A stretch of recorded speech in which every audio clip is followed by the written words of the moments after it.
ఇవాళ మిత్రులారా, నేను ప్రభుత్వ ఉద్యోగుల గురించి చర్చించినాం. ప్రభుత్వ ఉద్యోగుల సమస్యల్ని పరిష్కరించాలనే ప్రయత్నం చేసినాం.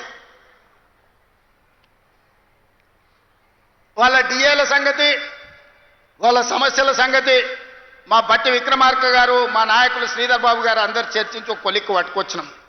ఇవాళ మాట్లాడుతున్నాడు వాళ్ళ సమస్యలు మీరు పరిష్కరించలేదని. వాళ్ళందరేమో హర్షం వ్యక్తం చేసింది.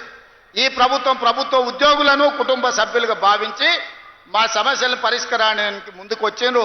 మనస్ఫూర్తిగా ధన్యవాదాలు తెలియజేస్తున్నామని. సరే, ఆరోపణలు ప్రత్యారోపణలు పక్కన పెట్టండి.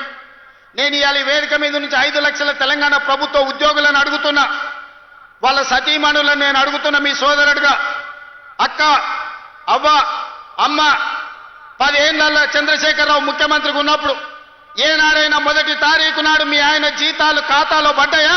నెల జీతం 1వ తారీఖు నాడు వస్తే వచ్చే ఎన్నికల్లో నాకు ఓటెయ్యకండి.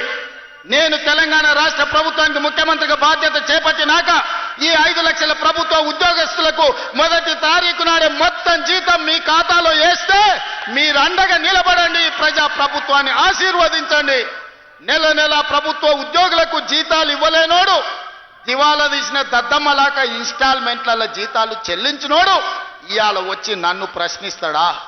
నువ్వా నన్ను అడిగేది? 10 ఏళ్ళు ఈ రాష్ట్రాన్ని దోసుకొని, రాష్ట్రాన్ని తగలబెట్టి, రావణ కాష్టంగా మార్చి 8 లక్షల కోట్ల రూపాయల అప్పు చేసి రాష్ట్రాన్ని దివాలా తీపించి విద్యార్థులను, రైతులను, ఉద్యమకారులను పొట్టన పెట్టుకొని బంగారు తెలంగాణ ముసుగులో బొందలగడ్డ తెలంగాణ చేసిన దిక్కుమాలిన ప్రతి ఎదవ ఈరోజు మనల్ని వచ్చి విమర్శిస్తాడా? కార్యకర్తలారా ఆలోచన చేయండి. 18 నెలల్లో ఎన్నడైనా మనం నిద్రపోయినామా? 18 నెలలలో ఎన్నడైనా కార్యకర్త నుంచి నాయకుల వరకు ఎవరినైనా కలవకుండా ఉన్నామా? ఇవాళ ఎవరిని కలవకుండా చూసిన వాళ్ళు కలవకుంటోళ్ళు, మనం కాదు. ఎన్నిసార్లు బయటకు వచ్చిండు, ఎన్నిసార్లు ప్రజల్ని కలిసిండు ఆయన అడగను. మా అక్కల్ని అడుగుతున్నా, అక్క ఎన్నడైనా ముఖ్యమంత్రిని చూసిర్రా? ఇంతకుముందే వాసాల మర్రిలా ఆయన వచ్చినాడు. ఎవరికి? ఆకుల ఆగవ్వకు అల్లనేరేడు పండించిండంట. ఆ అల్లనేరేడు పండి తిన్నందుకు ఆమె పోయి దావకాల్లో అంటే మా అక్క కూడా ఇక్కడికి వచ్చే ఉంటుంది నాకు తెలిసి. ఇవాళ వాసాల మరిలో ఇళ్ళని కూలగొట్టి శ్మశానం చేసి కూర్చున్నాడు. దాని ఆదర్శ గ్రామంగా తీర్చిదిద్దుతా అన్నాడు. మరి ఆ వాసాల మరి పరిస్థితి ఏముందో నాకైతే తెలియదు. కానీ మా చామలకేరను, మా బీర్ల ఐలేను పోయి చూసిరమ్మంటున్నా. వాళ్ళకి ఆయన అన్యాయం చేసిపోతే న్యాయం చేసే బాధ్యత మన మీద ఉన్నది. వాళ్ళ ఉన్న